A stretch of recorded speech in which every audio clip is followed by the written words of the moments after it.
Good morning, good evening, good afternoon, wherever you are. My name is Vishnu Dutt, and today we are into our question number 15 of interview preparation series. Today's question is going to be the last question of this series, and see, we have reached eventually to end of the series. But before watching today's question, please do watch the previous questions. Why? Because today we'll be talking about troubleshooting or how to troubleshoot a network, right? And you cannot troubleshoot a network if your foundations, if your fundamentals are not strong. And you all know we have discussed all the fundamentals in our previous questions, right? So what is the agenda of today's session? Agenda of today's session is really simple. We will be talking about how to troubleshoot a network. And this question is asked in many network interviews and it's a pain for many network engineers, right? So what I'm going to do today is first thing first, I will showcase a topology to you and you will be amazed to see that topology is actually the same as we discussed in the previous question where we talk about how to design a particular network absolutely from scratch, right? We will be taking the same topology. I will be building the same topology over a simulator, which is known as EVANG, right? Once done, I will show you how a perfect network, right, where there is no problem works, right? We will be talking about the topology, IP addressing, the different technology used, various traffic flows, and I will be showing you using some commands like ping and traceroute that how a network looks like when everything is good, when everything is working, right? And this is going to be your base state because knowing your base state is really important. Once done, what I'm going to do, I will inject some faults, right? So agenda point number one, let's discuss about a network when everything works fine. Agenda number two, right? We will be talking about what is going to happen, right? When things are not working, how to troubleshoot those scenarios. And there are going to be 6 scenarios we will be talking about, right? And me and you together will be troubleshooting that time. But the whole sole point is have your foundations, fundamentals with you because we will be utilizing all those in today's session. Having said that, let's talk about the first board where I would just like to showcase you how a working network looks like, right? So here we have a network topology, and I have created this network topology over a software which is known as EVE-NG. If you do not know about, means we can create it over packet tracer also, but I really like it because uh, I'm absolutely sure that if you have reached till this point, this is not going to be means you would like to study further also. And if you really like to study further, you need to understand this specific tool, which is a simulator, right? Which is EVE-NG, right? And I have created many videos also along that means how you are going to install that onto your laptop to create this beautiful topology. So what we have here is we have Sports India complete network here, which we designed in the question number 14, right? Previous class. So what we have here is we have 3 different floors of the same building, right? We talked about it. So this is my ground floor. This is my first floor and this is my second floor. So what I have done here is I have placed one access switch on every floor, right? And this is my access switch. Why we call it an access switch, I think you all should know by now, because this is the switch through which we access our network, right? So this is my ground floor switch, this is my first floor switch, and this is my second floor switch. So I have given some meaningful name also because this is Sports India office in Delhi, right? And we are talking about the first floor, and this is my access switch number 1 of the first floor. As simple as that, right? Now, if you see that I have connected a PC also to this switch. So your immediate question should be, Mr. Vishnu, is this PC is part of some VLAN? If you know the concept well, by the way, right? And that is why I'm again and again saying, please do watch the previous videos, right? Otherwise, understanding this video is going to be really tough, right? So let's talk about that. We have PC1 here, right? And this PC1 actually is part of a VLAN, which I'm calling as VLAN 10, which is my engineering VLAN. right? Similarly, I have created a PC2 here, which is part of another VLAN, which is my VLAN number 20, right? Which is sales or marketing VLAN. We can see the configurations also. And we have here the PC number 3, which is part of VLAN number 30, which is my HR VLAN. I have another PC, by the way, right? This PC is actually, uh, again, part of my VLAN number 10, right? And this PC is PC number 4. So every VLAN has some associated IP addressing. For example, if I talk about VLAN number 10, so I have chosen the IP addressing for VLAN number 10 as 192.168.10.0/24. What is the meaning? The third octet is same as my VLAN number, right? Very simple. If we talk about VLAN number 20, the IP addressing is going to be 192.168.20.0/24. Right? Similarly, for VLAN number 30, it will be 30.0/24, right? And where I have created all those VLAN, I have created all those VLAN over these access switches. So in this access switch, you will see the 3 VLANs, right? VLAN number 10, 20, and 30. You must be wondering, Mr. Vishnu, if you have only PC1, which is part of VLAN 10, then why you have created VLAN number 20 and VLAN number 30 over the switch? Because I cannot showcase or I cannot show every user, right? It is not the case that in ground floor only engineers can sit. Guys from sales can also sit, right? So I am just showing you only one PC right here, right, which belongs to engineering department, and I have shown you two PCs here. One belongs to engineering, one belongs to HR. In my second floor, right? I cannot showcase all the PCs to you, right? Simple. Till now we should be good because we just discussed about access switches, we discussed what the VLANs we have here, and by the way, we have discussed all this thing in the previous video. I just want to showcase you that how you can create the same design, same network in this topology. And don't worry, I will be opening the command line interface and I will be showing you exactly the same things, right? Whatever we are discussing. So first thing first, I am just giving you the overview of this complete topology. Have this topology in your mind, because if you can have this topology in your mind, you can resolve that, or you can resolve or troubleshoot this network at later stage, right? So do pay some attention here. If you need a coffee, please go ahead and take a coffee, because coffee is required today, right? So let's talk about the second layer of the switches, and we have here two switches. These are my distribution switch, and I have connected one server to this distribution switch, right? This server is part of my VLAN number 10, right? Sorry, not VLAN number 10. This is part of my VLAN number 40, and this is the main server of Sports India Private Limited. What is the meaning of main server? This is the whole soul business for Sports India Private Limited. This is the server where their website is running, and the customer was saying that this should not be down any moment, right? Because this is how they earn money, right? So I have connected them to the distribution switch. By the way, in the real network, you see that the real servers connected to the firewall, right? And in a specific area, which is known as demilitarized zone, if you want to read about it, that is perfectly fine. But this is again another design where I have connected the server to my distribution switch, and this interface actually should be in VLAN number 40, right? And of course, this interface gigabit 0/2 of this access switch should be in VLAN number 10, because I have mentioned that PC1 is part of VLAN number 10. Simple.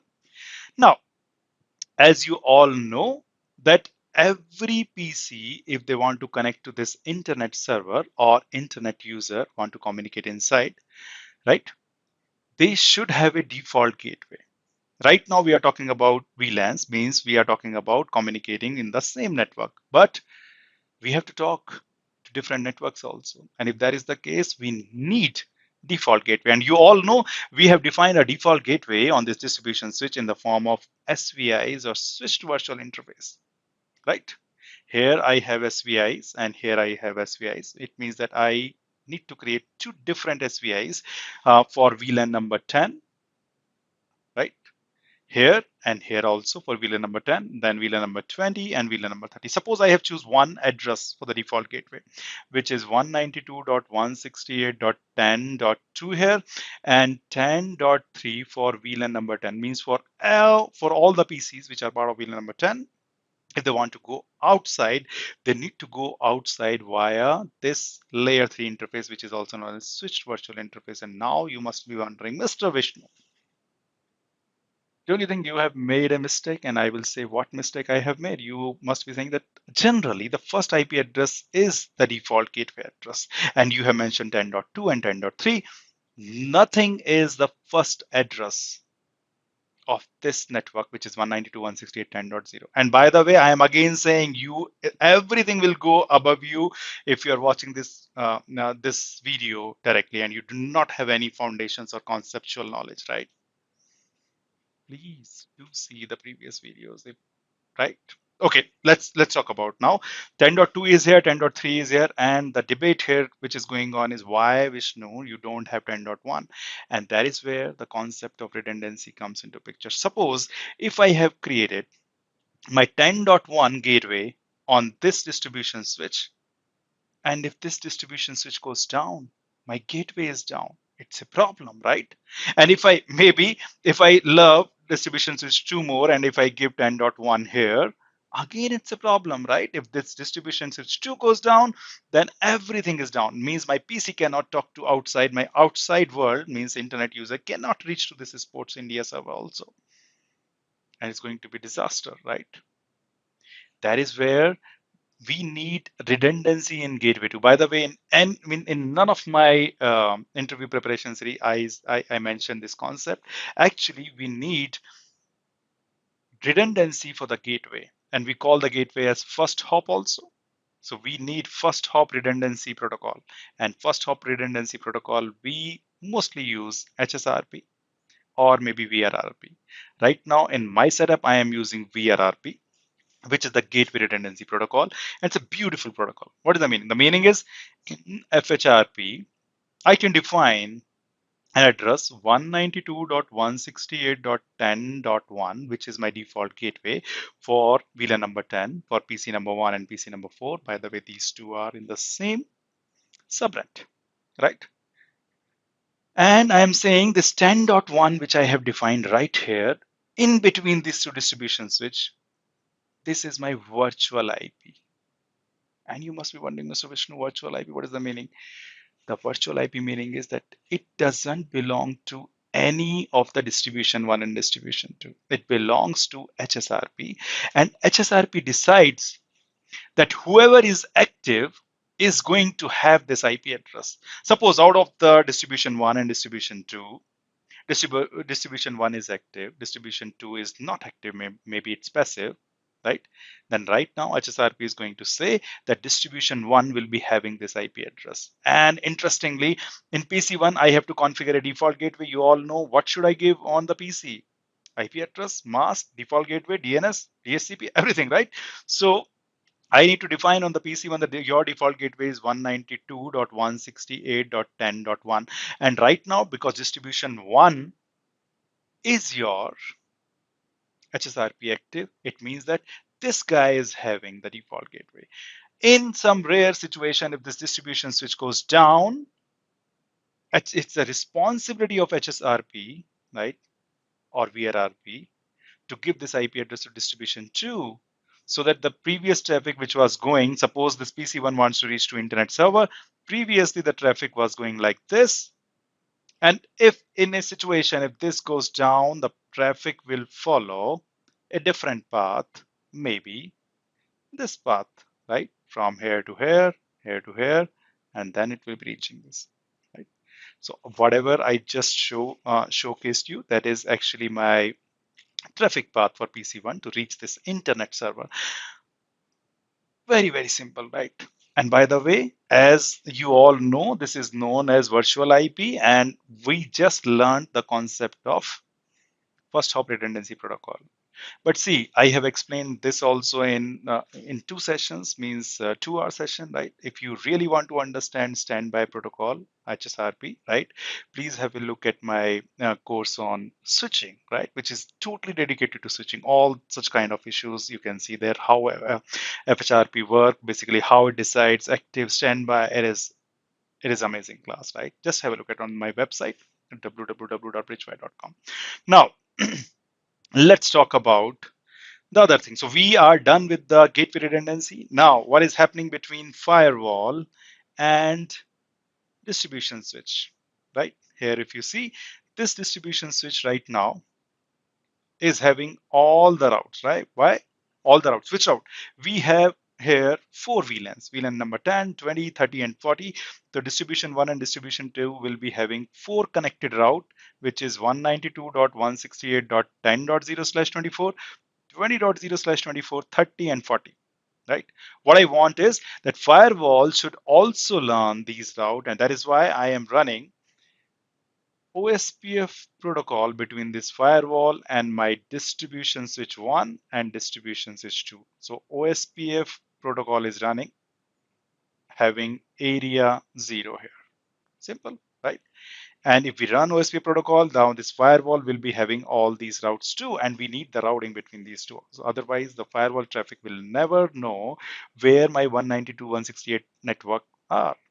As simple as that. And you all know that if the PC1, which is having 192 series address, want to communicate to internet server, right? Somebody has to change this network, right? Somebody has to change the source IP address, which is the private address, and firewall is actually doing network address translation. Firewall is also connected to 2 different service providers. We have Airtel and we have Jio, right? Some traffic, see, I have mentioned the design section that you can make Airtel as your active, Geo as your passive, right? Or standby. What I have done here, I am learning routes from Geo also. I'm learning route from Airtel, and I am running BGP between my firewall and Airtel. Interesting, right?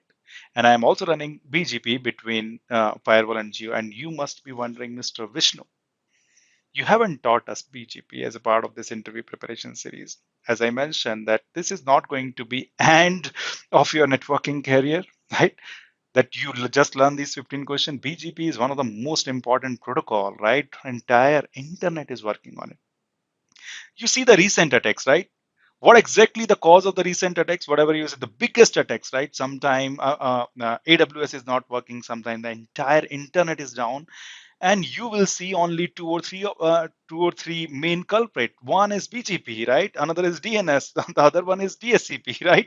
So these are the three guys who are responsible in major network outage. It doesn't mean that these are bad guys. It means that entire internet is relying on it, right? So do not miss the BGP, right? So overall, we are here that BGP is running between Airtel and towards Geo also, and both Airtel and Geo are actively taking care of the traffic, right? And I will be showcasing you the configuration of this firewall also. Now, one interesting thing, right? See, this firewall, whatever you are seeing here, it's looking like a firewall because I have chosen the icon of the firewall, but actually behind the scene, only a Cisco router is working here, right? And Cisco router is actually capable of doing that, so we can use Cisco routers. And by the way, these PCs, whatever you are seeing here, these are also Cisco routers, right? But I have just configured the default gateway there, and I have configured only IP address, so this can behave as a PC also, right? Similarly, if you see these servers, these are not the actual server, but again Cisco routers, which is behaving like these servers, right? So if you see here, I have an internet user also. And what is the role of this internet user? Basically, we are talking about the Sports India network, right? And Sports India wholesale business is dependent on this one server, which is a Sports India website, right? And how actually traffic comes from outside. I would like to showcase you that also. This internet user is coming via Geo, then reaching to firewall, then to distribution switch, and then it will go to the Sports India, right? As simple as that. So right now, if I talk about what are the technologies which we have discussed earlier, right? So we have talked about IP addressing, right? We have discussed about VLANs. And by the way, the link between these two distributions, these distribution switches and access switches is actually your trunk link. Trunk is just nothing but can carry the traffic of multiple VLANs, right? And if we talk about on distribution switch, we have switch virtual interfaces and we have HSRP configured, right? We have different VLANs to VLAN number 10, 20, and 30. And if you see this small circle here, actually, which you see here with two links and there is a small circle, it means that this is one link. And you must be wondering, Mr. Vishnu, what? These are two links, but I have bundled them, and this technology, this concept is known as ether channel. Although I haven't discussed about it, but you can find them in my switching class. Very, very simple. Don't worry about it, right? And then over the firewall, then basically between distribution switch and firewall, we are running OSPF. Everything is working fine there. Over firewall, we are running network address translation, right? And we have two different service provider. We have Geo and we have Airtel also. We have internet user, we have internet server, and now you already have understood what is a traffic pattern, right? Right now, if I talk about that, this PC1, now let's talk about a bit of IP addressing. This PC1 has belonged to VLAN number 10. Its address is 10.10, right? PC2, its address is 20.10. PC3 address is 30.10. I'm not writing the starting two octets, and by this time you must understood that what is the starting two octet. Those are just nothing. 192.168 as I discussed, right? And PC4 again, which is a part of VLAN number 10, I have given it an IP address as 10.150. And why 150? You will come to know during those debugging sessions, so don't worry about it, right? Now, what is the address of this internet server? This internet server address is 8.8.8.8. This internet user address is 9.9.9.9. And if we talk about Sports India, its address is, and it's one of the most interesting address, right? Its address is 192.168 because it belongs to VLAN number 40. It is 40 then dot 200. And you must be wondering, Mr. Vishnu, why this is okay address? What is so interesting about it? The interesting thing is when internet user wants to reach to Sports India, right? He has to write 200.200.200.200 means for entire internet the IP address of Sports India is 200 or 200 or 200 or 200, and he has to write this to reach to this. But to us, this address is only 40.200, right? Who is doing that magic of translating 200 or 200 or 200, 200 to 192.168.40.200? This is the responsibility of again this firewall, and this is doing static netting also. What is the meaning of static net? You can have a look, right? You understand the concept of net. It is just changing the IP addresses, right? Interesting. Now we have understood everything about this network, right? But we would like to see all the entire traffic flow on the command line also. Let's open the command line interface and see things in action. So here is my command line interface, and this is the command line interface. Basically, I'm using secure CRT here, and here I am on PC1. So if I do enable, and now you must be wondering, Mr. Vishnu, this is not a PC. This is a router, right? Because when we type enable, it means that we are on a Cisco router and we want to go into the enable mode. And yes, you are right. So basically, as I mentioned, that my firewall is also not firewall. This is also Cisco router. I'm just using some icons, right, to make this topology looks good. But overall, you can use Cisco router as a PC also. You can use Cisco router as a server also, right? Because what I'm doing here, I just want to configure the IP address and default gateway on this PC, and that is it. And if I try to use, or if I had been using my Windows PC also, right? I just have configured these two things. That is it. So right now, if you see PC1, and if I show you the IP address configured on this PC, so I will be doing show IP interface brief. And now you must be wondering, Mr. Vishnu, how do you know these commands?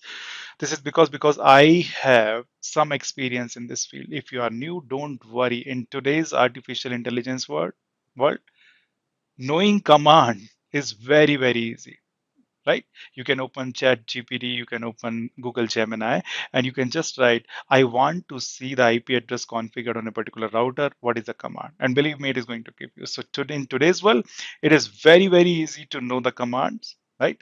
And you do not need to remember it. Yeah, but yes, I would highly recommend you to build this topology absolutely from scratch. Maybe any choice of your simulator. Like I like EvenG, right? The reason is that it helps me to build topologies which are very close to the real world, right?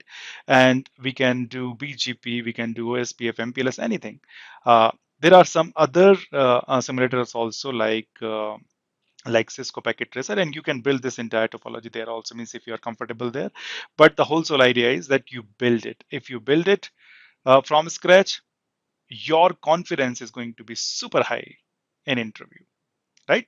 So we are in PC1, and we just see that right now the IP address configured on gigabit 0/0 interface is 192.168.10, which is true, which we discussed also. So on this PC1, gigabit 0/0 is having 10.10, right? Now let's see what is the default gateway I have configured. So I would like to show you show IP route, and it is showing me 0000/0.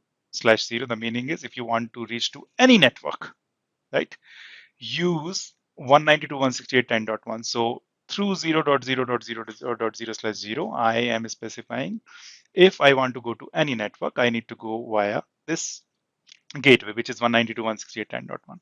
And believe me, routing starts at host or the computer itself or the laptop itself, right? And we have discussed this in our previous questions also. So right now, the the configuration is very simple. I have configured just one IP address and the default gateway here. And now what I would like to do is I would like to ping this default gateway from my PC1 and to see that whether we have the connectivity to the default gateway or not. So we have 192.168.10.1, and sure enough, everything is working fine. We have connectivity to our default gateway.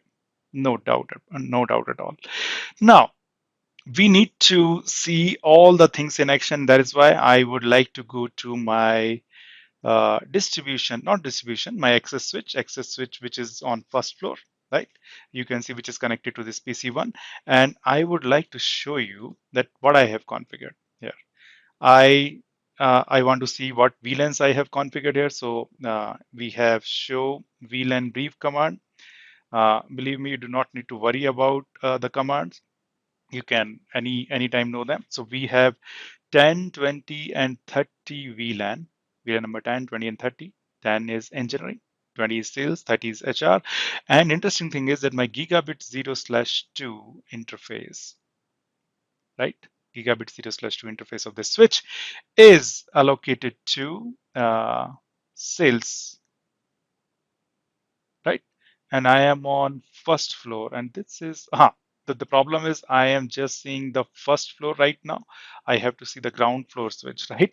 Because ground floor switch interface should be connected to engineering, which is VLAN 10. So I'm doing show VLAN brief here.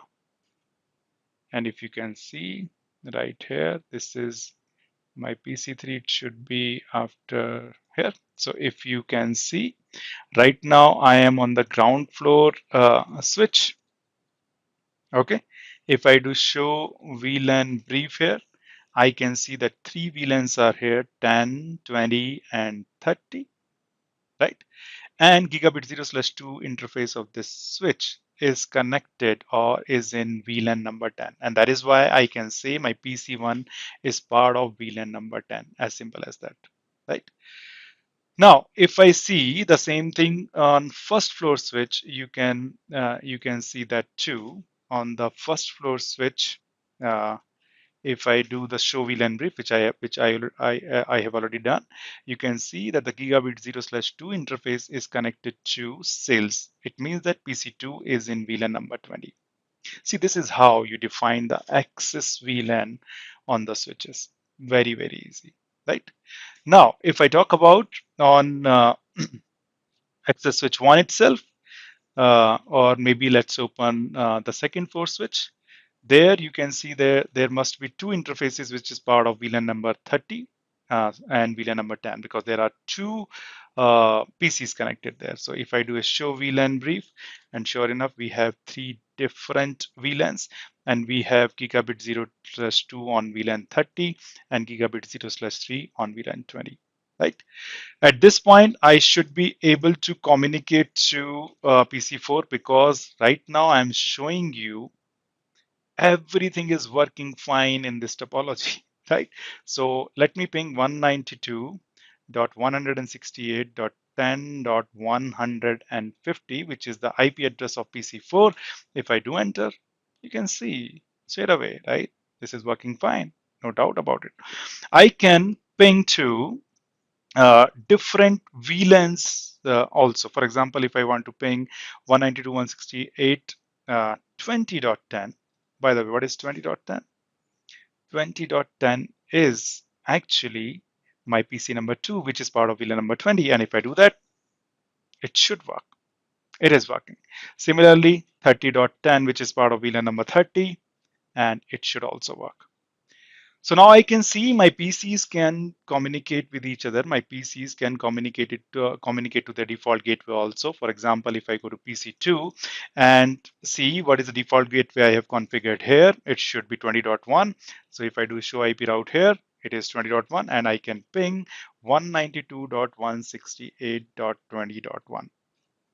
I want to showcase you all the things which are working fine, so that when things are not working, you have something in your mind that, yeah, this used to work fine previously and I need to debug that, right?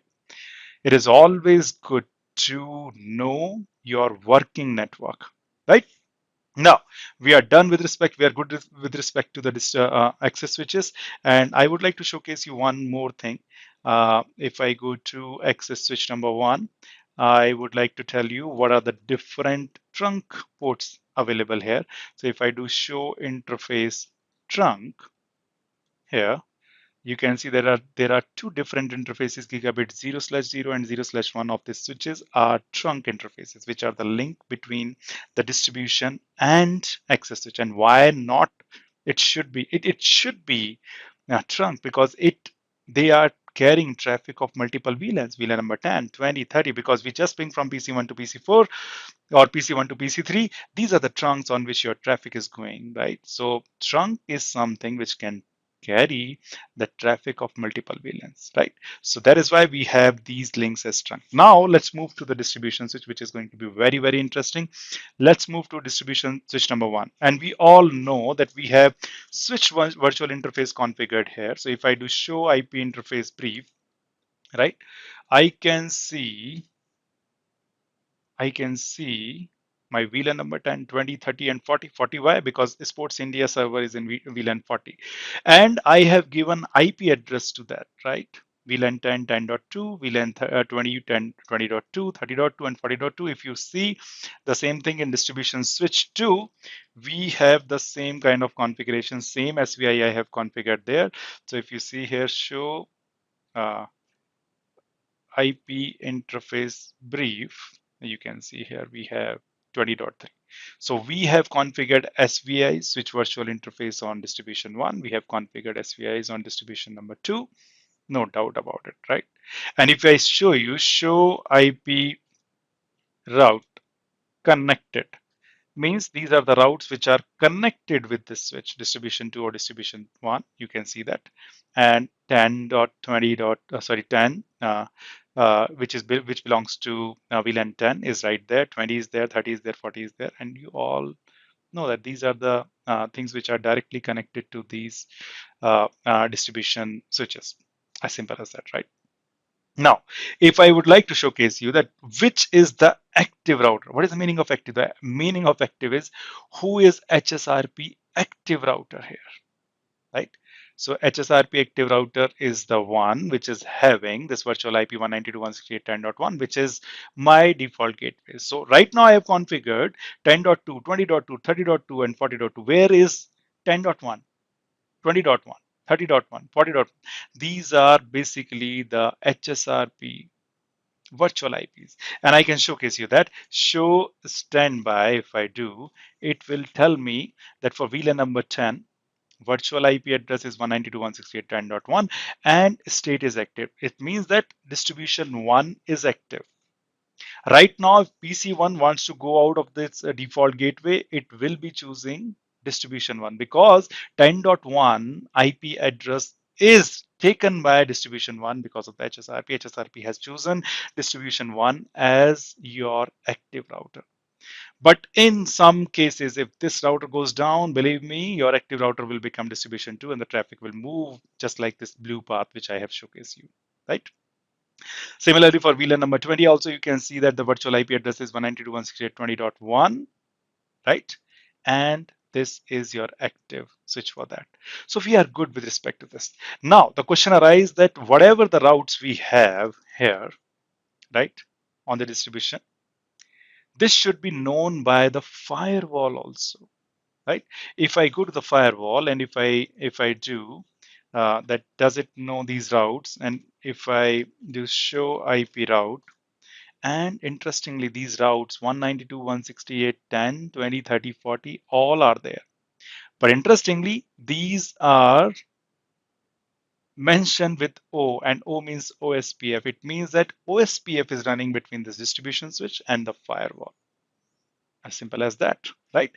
So if I see uh, OSPF neighbor, if I do show IP OSPF neighbor on the distribution switch 1, right? It will tell me that there is only one neighbor which is available on gigabit 0/3 interface. And you all know if I want to share a route in OSPF, I need to have neighbors, right? I can only share my routes with neighbor. And that is what 3.3.3.3, which is my firewall, is the neighbor right now, and it is up and running. Similarly, I can see the same thing on distribution 2. If I see show IP OSPF neighbor, then I can see, yes, this is also neighbored with firewall, right? And if I open and see the firewall show IP OSPF neighbor, it is going to tell me exactly the same thing, that these it is actually neighbor with two different guys. 1.1.1.1 is my distribution 1, 2.2.2.2 is my distribution 2. As simple as that. And it means that between distribution and firewall, we are running OSPF routing protocol, and that is why this firewall has run show IP route. If I want to see just OSPF route, you can see these four routes have been learned by firewall from the distribution. And why not?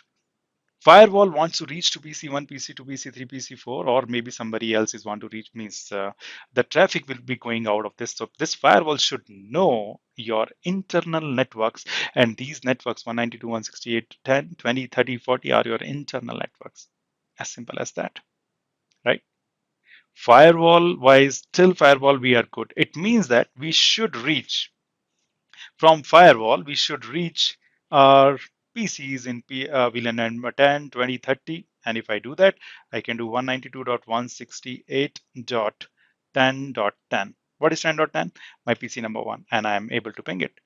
I want to ping one more interesting guy, which is 40.200. And by the way, 40.200 is Sports India server, which is connected to Delhi distribution 1. And if I do that, and I am able to ping that too.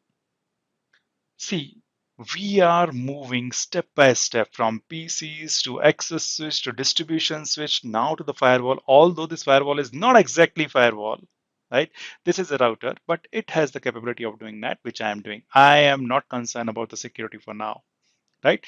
But if I want to secure this complete Sports India network, I have to have this firewall here, right? Now, this firewall is connected with two different service provider, Airtel and Jio, and as I mentioned that I am running BGP between them, right? So if I do a show IP BGP, it will tell me what are the different routes I have, right? So I have 8.8.8 route, which is a route of internet server. I have 9.9.9 route, which is the route of internet user, right? And then 100 to what? This is the link between Airtel and firewall, and 200 is a link between firewall to the internet user, right? Sorry, firewall to the geo. If I show you show IP BGP summary, it is going to tell me what two neighbors I have. 100.100.100.1 is my Airtel router, which is shown is in this cloud. And we have 200.200.200.1, which is the Geo cloud, which is router of Geo. By the way, I just taken this beautiful picture of this cloud, but at the end of the day, these Airtel and Geo both are routers, right? So I think the full topology is done. If I want to tell you that the internet user is right there, I can go on the internet user and I can tell you that this internet user can ping the Sports India website. So if I do a ping 192.168.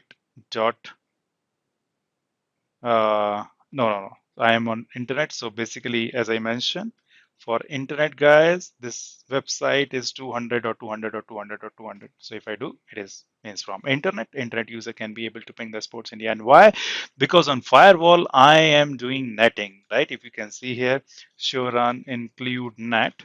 If you see specifically this statement, IP net inside, this is the guy who is converting 200 or 200 or 200 200 into 192.168.40.200, because if somebody wants to come from outside to inside, my actual IP address is 192.168.40.200, and there must be somebody who can convert this address. And this is the whole sole duty of network address translation. And firewall is exactly doing that, right? So now let's see the traffic paths also. I am in my PC1. Let's go to the PC1 and let's try to ping my internet server. Okay, ping 8.8.8.8. If I do that, by the way, right, I will be able to ping, no doubt.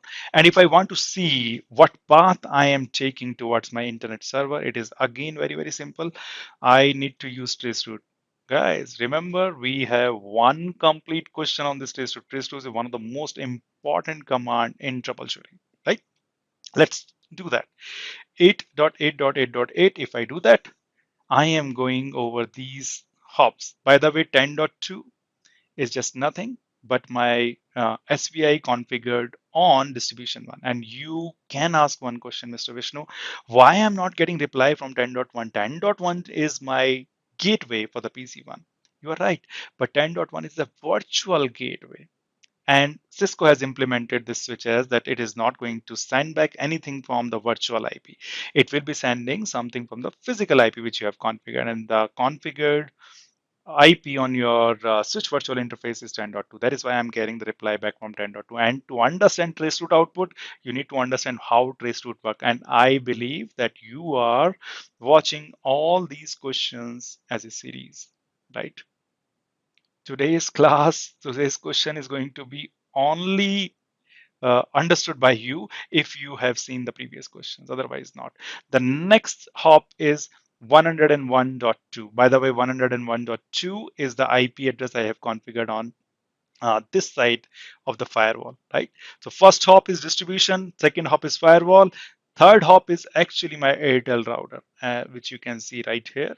Gigabit 0/0, I have configured IP address as 100.100.100.1, and at last, internet server is 8.8.8.8, as simple as that, right? So we have seen the traffic path from internet user to Sports India, right? If I go to internet user, I have already pinged 200, 200, 200, 200, right?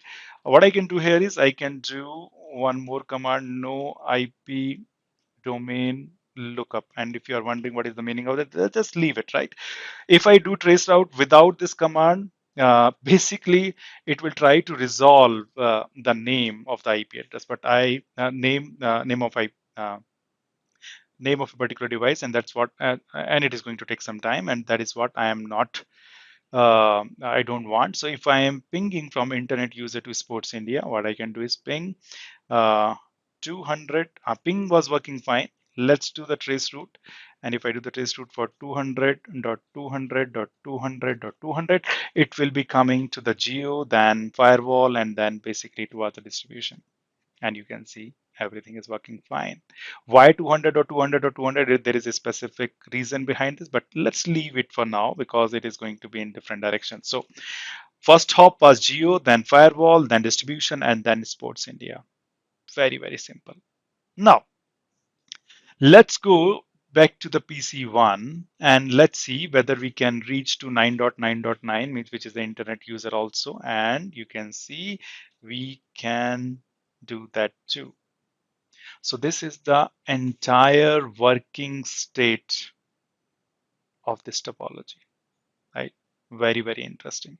Have this thing in your mind. Now, what we can do is we can debug something. And now you can say one thing, Mr. Vishnu, there is nothing to debug here. Everything is working fine. So what I would do now is I will inject some fault in this topology.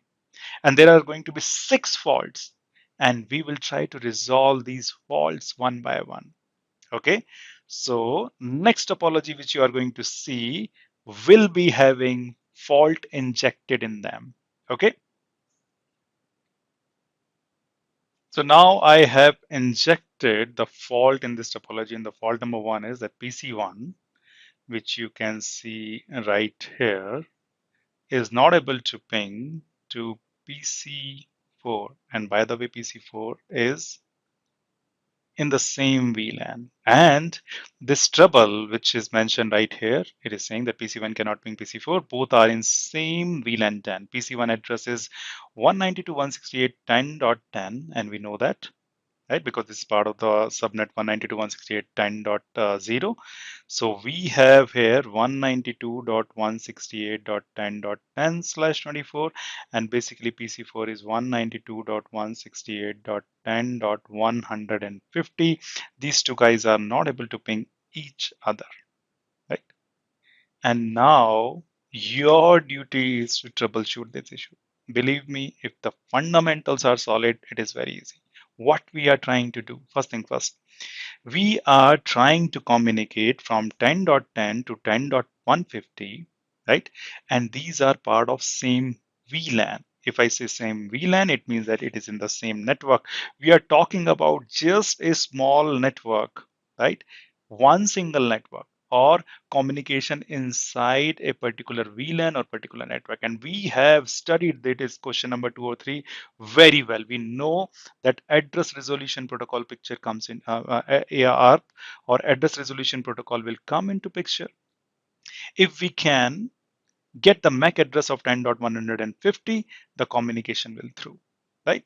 So right now you should think about this, that these two PCs are part of same VLAN, VLAN number 10. We have PC number 1 here, PC number 2 here. They are not able to communicate with each other and we need to debug it, right? So what should be our approach? First thing first, we should have the command line interface of all the things which are coming into picture, right?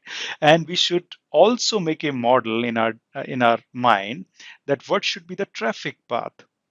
When PC1 wants to communicate to PC4, it should go towards distribution 1, right?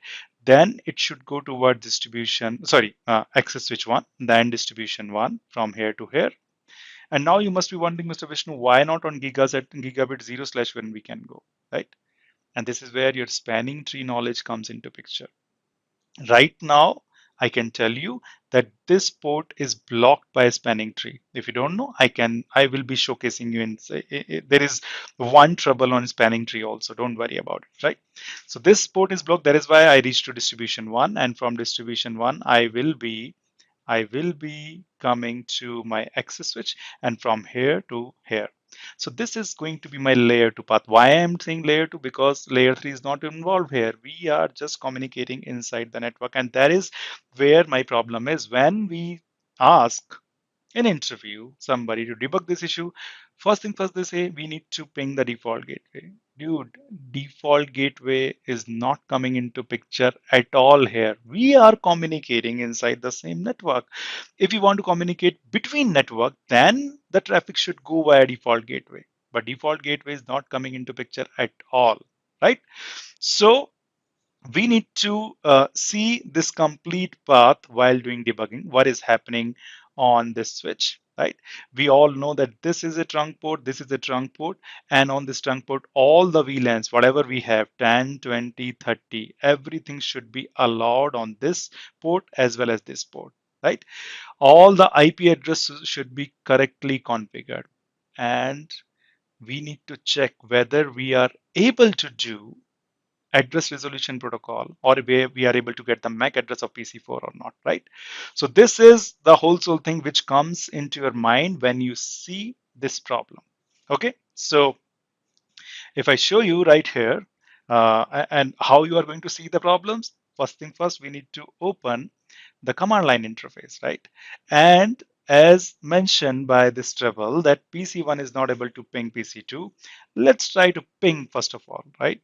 So if I do a ping 192.168.10.150, right? It should not ping. And actually, it is not pinging at all. And that is my trouble was, right? But now I would like to see whether I can do ARP or not. So for that, if I want to see that whether I can do an ARP towards PC4 or not, means whether I am able to resolve the MAC address of PC4 or not, what I can do is I can type this command show IPR, and sure enough, you can see that I have the MAC address of the default gateway. That is why I was able to reach it. But if I talk about 192.168.10.150, which is PC4, the hardware address or MAC address is not there, right? I can show you exactly by doing the debug ARP, right? Debug ARP.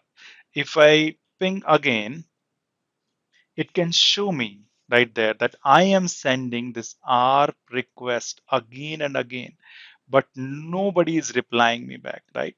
So basically we use debug command to see what exactly is going on this router.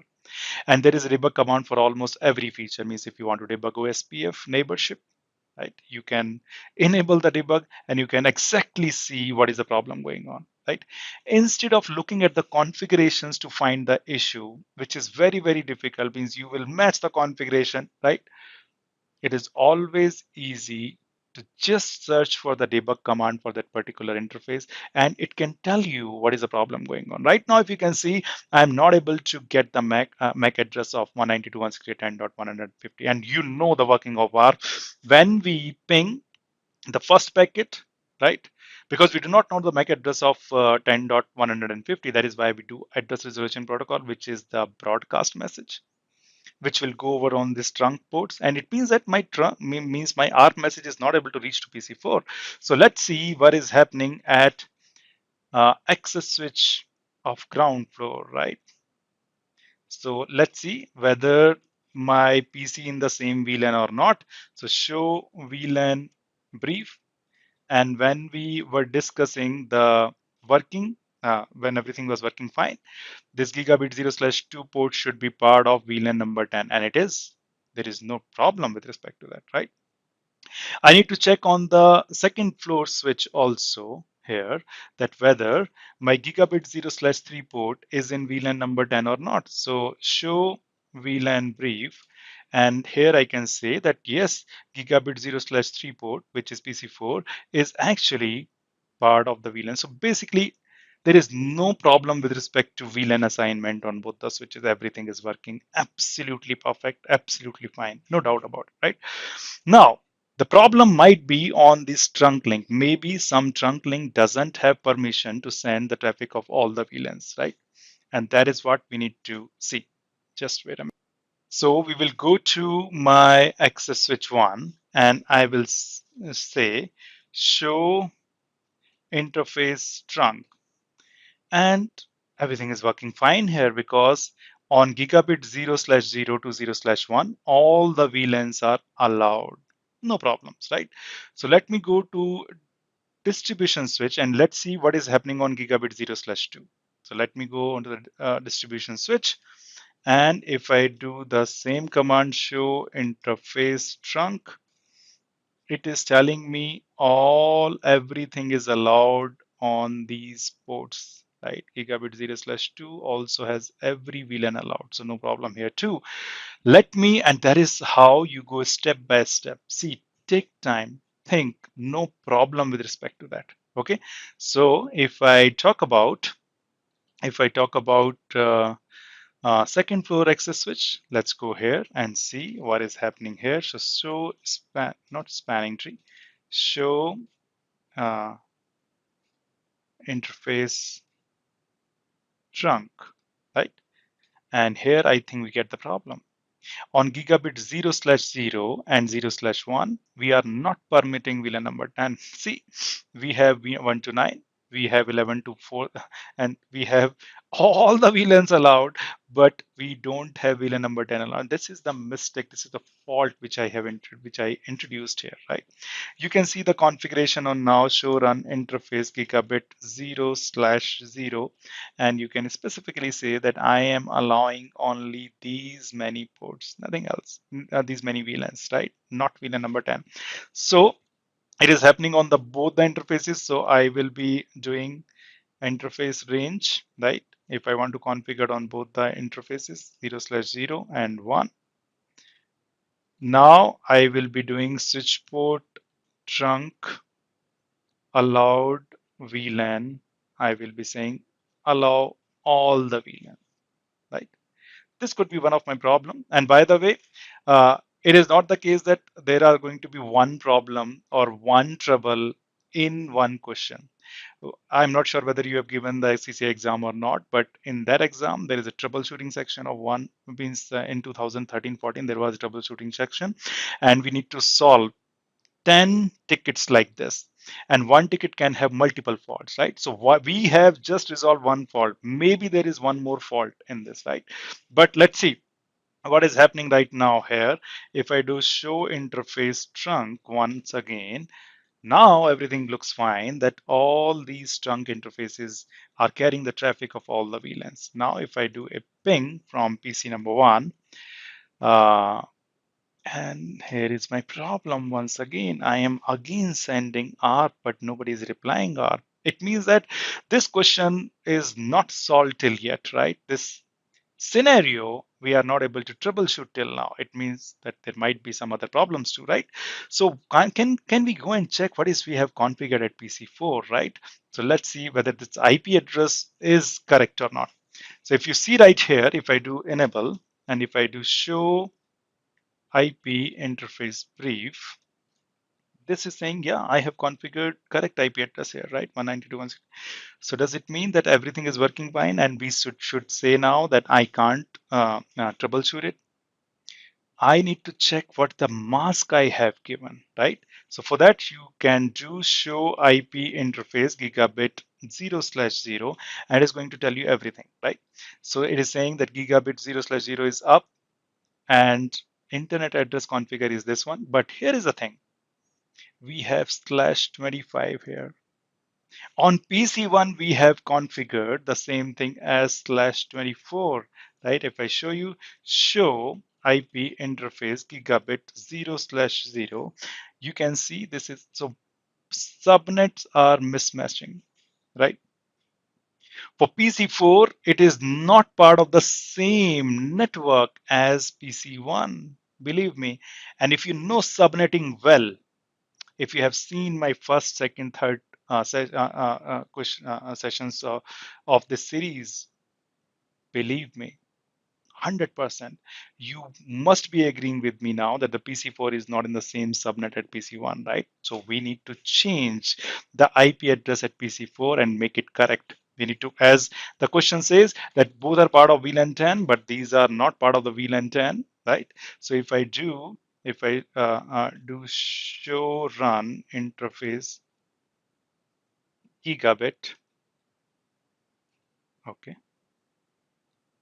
the show command should run from here, show run interface gigabit 0/0 on PC4. I need to change this subnet mask interface gigabit 0/0, and I would like to change it to, oops, so sorry for that.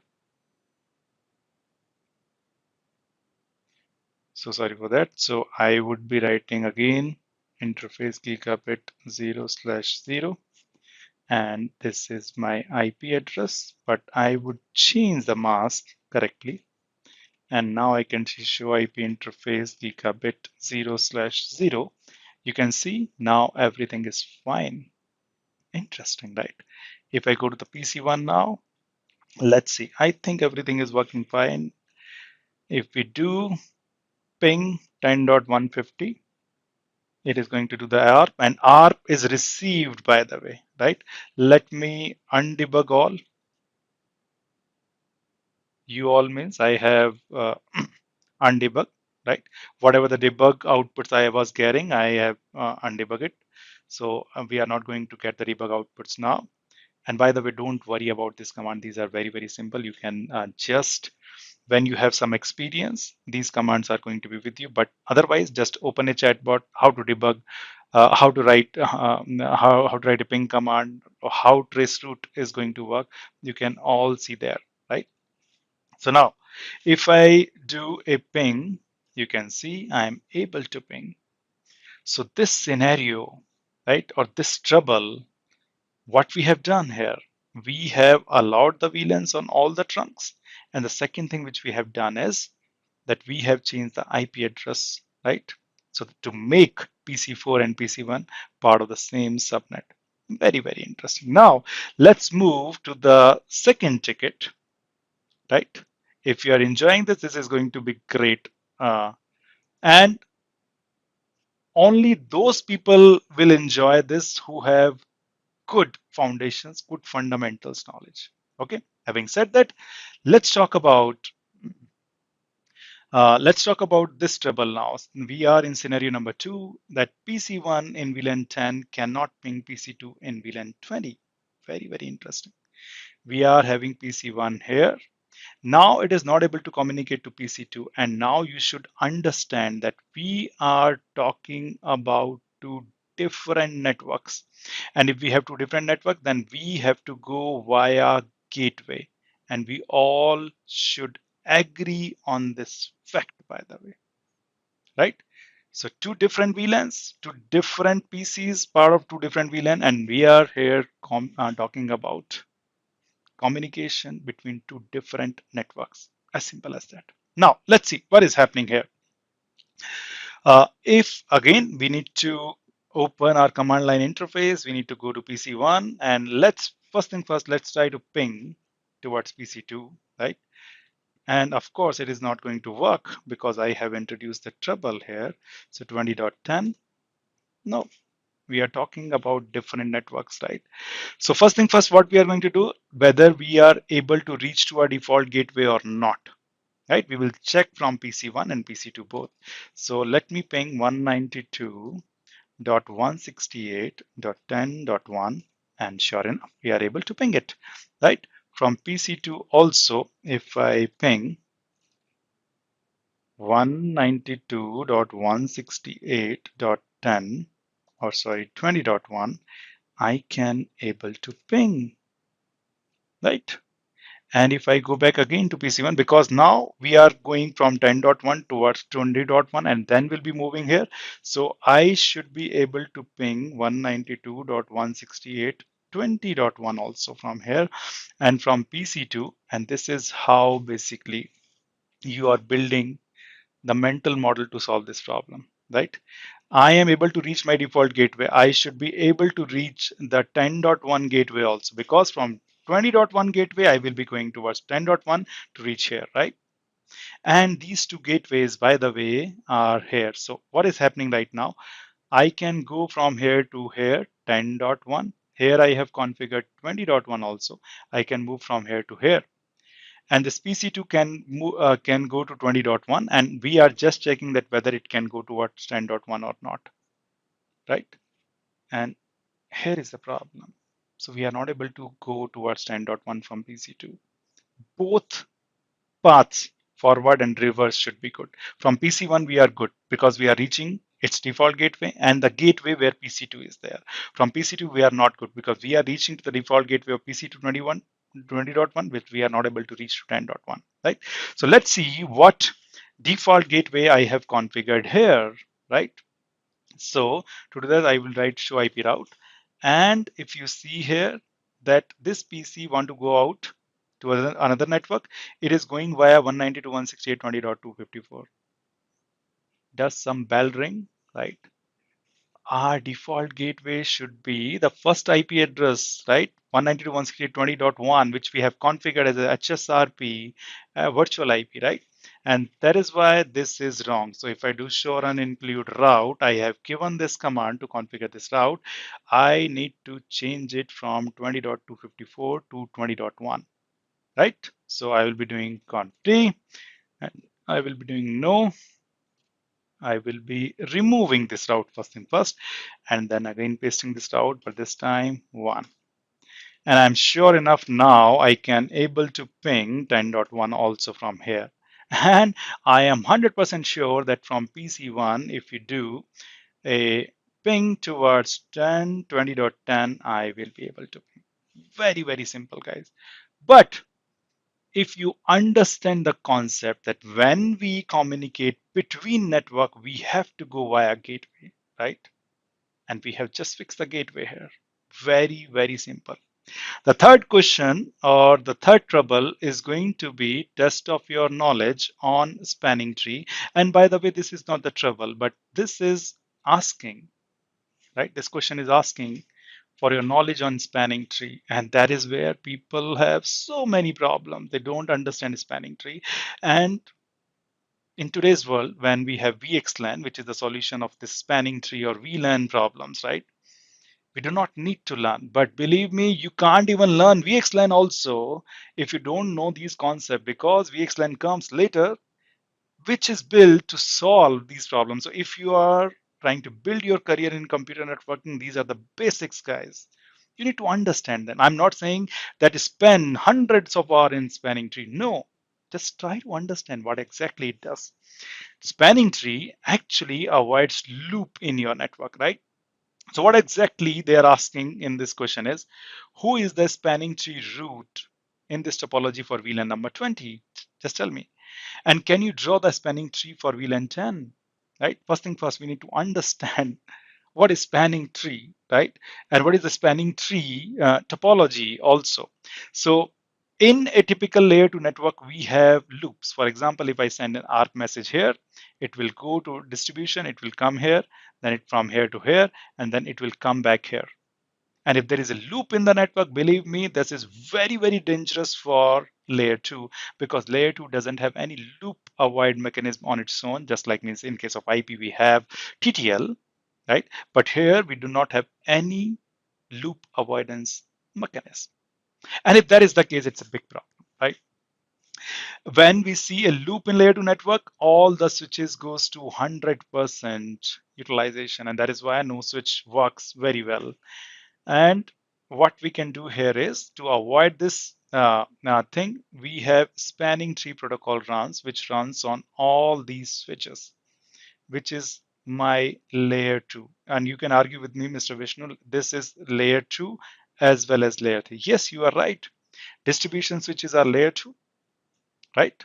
And layer 3. By layer 3, we have defined the gateways here. They know IP addressing also. But if we talk about the access switches, there is nothing called IP addresses here configured, right? They do not forward message on the basis of IP address. They just forward messages on the basis of just layer 2 or the MAC address. That is why these are L2. These are the capability of sending messages based on MAC address as well as IP. That's why it is L2 plus L3, right? So I know for this topology, I have made this switch as my spanning tree root, right?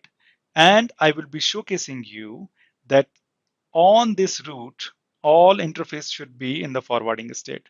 And basically on this access switch, one interface should be up and another should be down. Otherwise, it is going to result into the loop. So basically, we have this kind of topology. This is my spanning tree. See the green color thing which I have drawn? It doesn't have any loop. But still, any switch can reach to any switch. Distribution 2 can reach to access switch, but for that, it needs to go to the distribution 1 and then here. And that is why I made this route as my HSRP active router also. If you don't get it, I would highly recommend to read it, right? Or I would highly recommend to see my switching course. See, I can't explain each and every concept of networking in just these 15 hours. But I just want to make sure that you feel more confident when you go to the go into any interview, right? But why HSRP active and root should be the same, right? This should be known to those people only who understand these two things, right? And right now, if you can see that spanning tree have blocked these ports, this port and this port, right? If you don't believe, I can show you on command line interface too, right? So let's go to the distribution one first, or maybe the access switch, which we right now are in, right? And if I show here, show no, this is the PC one. Let me go to the access switch here. And if I do show a spanning tree for VLAN number 20, I would like to see that who is the root. And it is saying root ID is this one. The guy who is having this MAC address is the root, right? I already know that who is the root, so I am just directly moving to the distribution switch to know, to see, enable show spanning tree VLAN number 20. If I do that, you can see right here that this bridge is the root. This bridge has having this IP address, right? And you can see all the ports are in forwarding state. And that is why all the green. But if I go to the access switch number 1 again, and if I see this, it is saying gigabit 0/0 is forwarding and gigabit 0/1 is the blocking port. So this port is blocking. And similarly, if you go to the first port switch, you can run the same command, show spanning tree VLAN 20, and it is going to tell you that gigabit 0/0 is forward, block is this 0/1, and this is my access port. So this is going to be forwarding, as simple as that for VLAN number 20.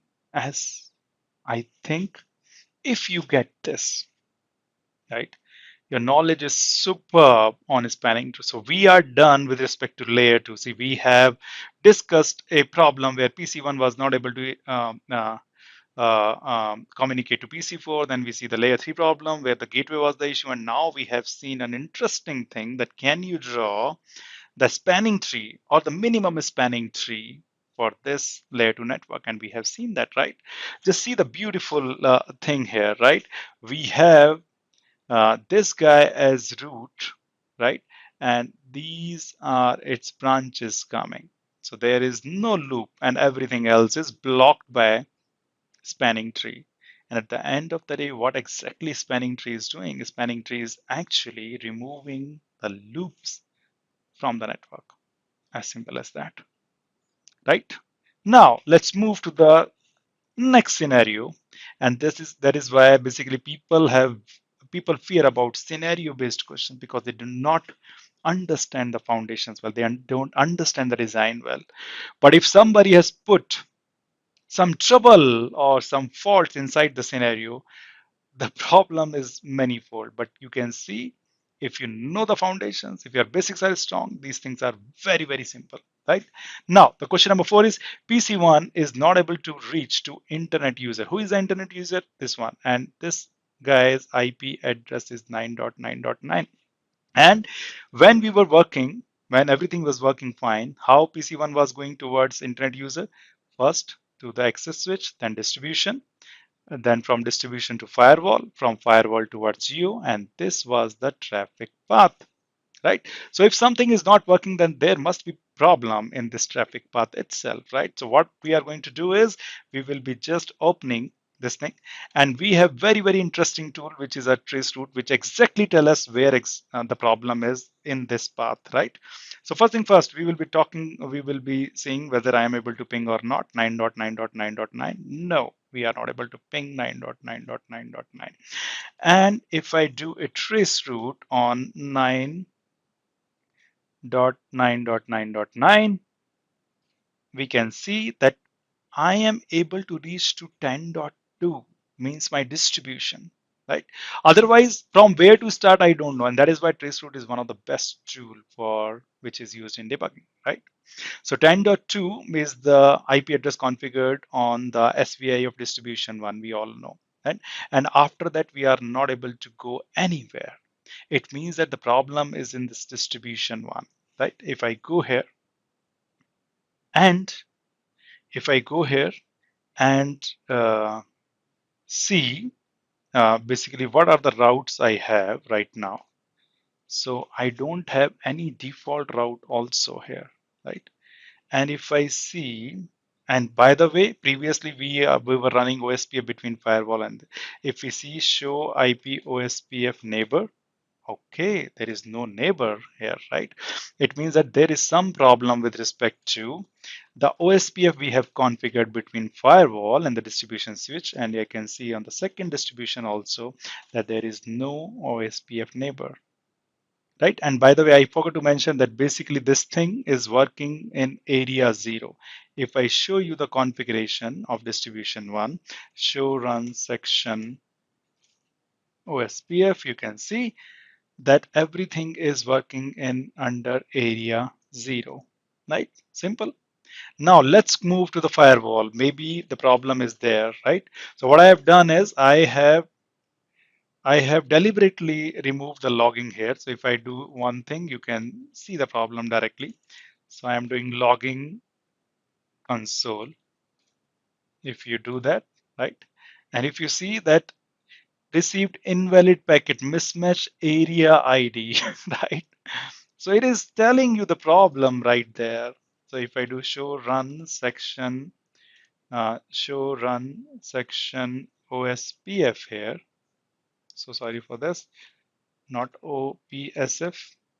Oops, my God.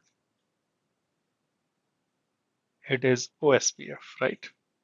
So the problem here is that area 10 we have configured instead of area 0. So the problem solution should be simple. I should go to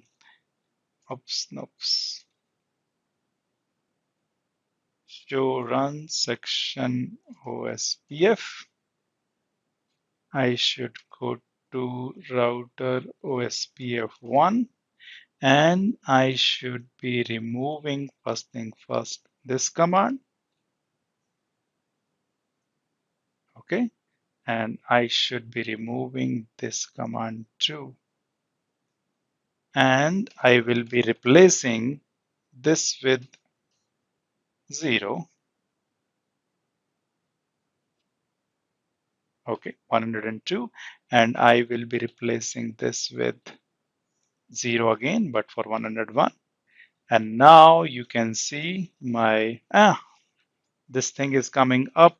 So what I'm doing here is I will do no logging console, otherwise it will not let me work. So if you see here, show run section OSPF. If you see here, I have fixed it. And if I see show OSPF, show IP OSPF neighbors, it is showcasing me that it is neighbored with these two. And if I go back again and check on my distribution switches, I can see that OSPF neighbors are up, right? Here too. Really, really interesting. Okay. And now I can see on these distribution switches that basically one default route should be coming from OSPF. So show IP route. If I do that, we have one default route from OSPF, right? And now it should be able to ping. If I do a trace route again from PC number 1, everything is working fine, just like previously, right? So there are multiple ways to troubleshoot this issue, right? You can enable the debug also, OSPF debug also, and it should straight away tell this problem. But generally the neighborship problem is given means you can see the problems coming on your logs itself, whatever the by default logging is enabled, right? But otherwise, if this is not the case, then you can go on these switches and you can enable this debug IP OSPF, right? And if you do that, it is going to be good. Means it will be telling, means you can do the adjacency here, Means it will tell you the adjacencies problem, whether something is not part of that area or some means whatever, right? The important thing with this debug is it actually tells you exactly what is happening. So you do not need to match the configurations, and matching configuration, finding the bug or finding the problem, it's a very difficult job, guys, right? So the good troubleshooter use the debug command, use the show command to see the behavior, and basically he understand what should be the expected behavior. And how are you are going to know the expected behavior? If you understand your network well, if you see the network is working fine previously, and if you know what are the show commands, or what should be the output, right? And if you see a deviation from that output of the show command, you know that there is some issue. So now we have just debugged scenario number 4 also. Let's talk about scenario number 5. I think it is going good. If you are enjoying, really good.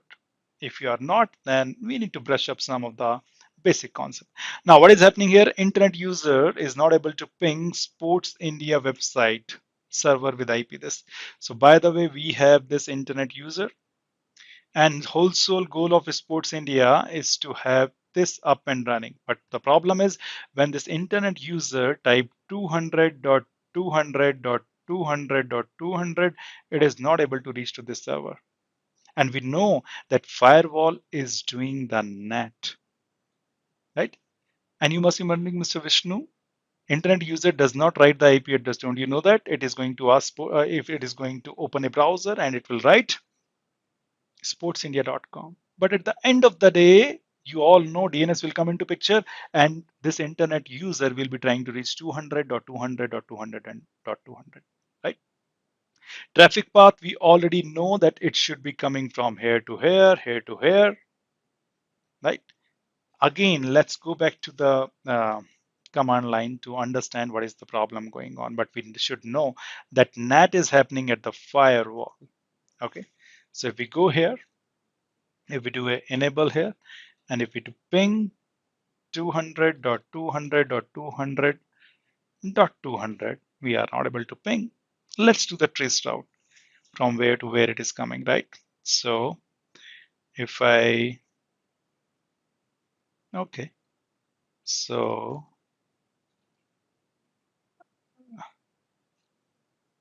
if you are not comfortable about this command, just leave it. I am going to, so sorry for this. Trace route 200.200.200.200. Interesting. So it is coming from 9.9.9. It is going towards 9.9.9, right? And then towards the firewall itself, because 200.200.200.2 is this firewall, right? But after that, everything is missing here. So what we are going to do is we will go to this firewall.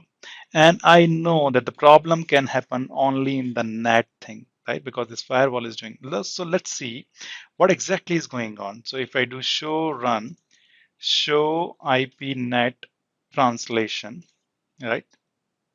I can see that there are so many translations already going on because we were pinging from PC1, PC2, but the last entry is something which is interesting, right? Last entry is the 200 or 200 or 200 or 200. If somebody is coming with this address, just change it to 192.168, 40.210, right? Till here, till 40, it's fine, but it is not 210. This should be 200 because Sports India, if I open this Sports India server, and if I do IP show IP interface brief, you can see here we have 192.168.40.200, and here I have mentioned 40.210. Really interesting. So I need to change this thing here. So show run section include NAT. This command, basically I need to change, I need to correct it. So what I'm going to do, config, I will be doing no. First thing first here. Oops, so sorry for this. I'll be saying no to this command. Okay. Okay, it's saying show IP Static entry, do you want to delete the child entries? Yes. And I think now I can, yeah. So I need to fix it also. So I will be doing 40.200 then. So this should be my 40.200. Now if I do show IPNet translation, here it is showcasing me exactly the same thing now. And now I have fixed network address translation here. No doubt about it. So let me go to this internet user now and let me ping from it. And sure enough, I am pinging, no doubt about it. And test route is also done. And the same test route which was happening in the good state of the network. So we are done with the 5 different troubles, guys. Very, very interesting. So by the way, I can make a 20 to 25 minutes video on every scenario, every trouble. But if you have gone through all of my videos previously of this series, these things should look very, very simple to you, right? Maybe some concepts like netting is not there with you. So just have a look at my net video, which I have created, and it's available on internet too, right? So now, last question, as I promised that we will be having 6 troubles. So we have the last trouble here. None of the PCs are able to ping internet server. Where is internet server? Here we have our internet server right now. Here you can see. And this IP address is 8.8.8.8. And the problem is no PC, PC1, PC2, PC3, PC4, nobody is able to ping 8.8.8. And you all know what should be the traffic path. The traffic path should be like this, right? And we need to figure out where is the problem first. So we all know the way now. Let's go to the PC1 and try to ping 8.8.8.8. Nope. Let's try to go to PC2 and ping 8.8.8.8. Nope, nothing is there, right? So the next move should be, let's see where the problem is. 8.8.8.8. And here you go. We are good till distribution. We are getting reply back from distribution. And then we are getting reply back from this firewall also 101.2, right? But right here, something is happening, right? So we need to go to this firewall first and see what is happening. Do we have a route towards 8.8.8? Or maybe let's ping from here towards 8.8.8. No, it is not able to ping. Why? Maybe that we do not have any route on this firewall towards 8.8.8.8.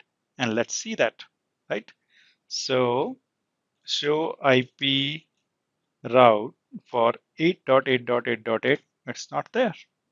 Interesting. If that is the case, we should be having this route. And we know that from firewall to Airtel, what is running? BGP is running. So let me show you what BGP routes we are learning. We are learning route towards the internet user, which is 9.9.9, but we don't have any route from 8.8.8.8, and that's a problem, right? If I do show IP BGP summary, is there any problem with the neighborship? No, we have Airtel neighborship up and running. We have Geo neighborship up and running, but we do not have the route from for 8.8.8.8. That's why I would like to go to the Airtel router. By the way, we do not have control over service providers network. This is created by me in my lab, so I have access to this Airtel router also. So if I show you here that do I have the route 8.8.8.8 here? No, nothing, right? If I do the configuration of BGP, section BGP, we are not advertising 8.8. See, we are advertising 81.81.81, not advertising 8.8.8. So this is the problem, right? So what I can do is, and by the way, if you do not know BGP, I have created a superb course on BGP, right? It is available on my website, www.bridgewhy.com. You can see on top. Just have a look at it, right? because this should not be the end of your networking journey, right? You should not see only these 50 question, 15 question. Once you are through to the interview round, or you have cracked the interview, you have to go and work, and BGP you will be seeing everywhere, right? So if I show you here, if I go to router BGP 100, I should be configuring, I should be removing that. I need to advertise not 81.81, I need to advertise 8.8.8.8, right? Or basically 0. So I'll be removing this one. I will be removing this, okay, this one, and I will be removing this one. As simple as that. So if I do now show IP BGP, I can see this route. If I go back to the firewall, now I'm in firewall, show IP BGP, I can see this route, and I'm sure enough that I can be able to ping 8.8.8 from here. And if I can ping 8.8.8 from here, I can be able to ping from here also. I can do trace route and it will give me the best results. Hope you have enjoyed this, right? But I would really say, please, please, please make this topology. Make this topology in EVANG. It will be giving you a lot of confidence, right? Having said that, this series is over, but videos will be coming on new technologies like AI, machine learning for network engineers, and everything. Don't worry. We are not going to teach you only the old stuff. We will be talking about the new stuff so that we all can be relevant in this time of AI. Okay. Thank you so much. Bye for now.